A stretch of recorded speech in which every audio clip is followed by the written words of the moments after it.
The important thing about negotiating is to make sure you do it, to negotiate up front, and to make sure you know the value of the negotiation to you. We needed to hire a writer to produce copy for a website. And I thought, oh, I'll just hire a writer. Yay! Hired a writer, said, I want you to produce this copy.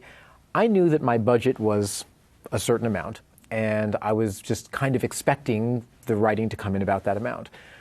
When I received the bill, it was for 20 times what my budget had been. This was not good. The problem is, first of all, I was thinking in terms of the value to me, which was what my budget was. The vendor, however, was thinking in terms of the cost to them.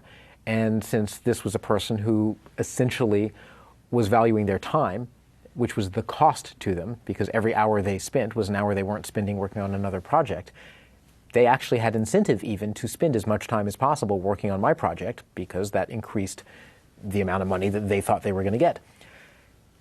If instead, up front, I had said, look, here's the total budget. I want to do this as a value-based negotiation, right? And this is the sort of thing that would also be negotiated with my team, because my team has to decide how much do we want to spend, and then say to the vendor, here's how much we're going to spend. What can you give us for that?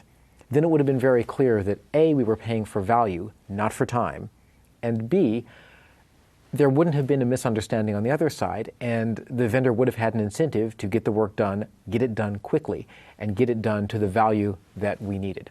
So negotiate quickly up front and understand the value to yourself and bring that into the negotiation if necessary, so that you don't end up in an embarrassing situation where you get a bill for 20 times what you thought you were going to pay.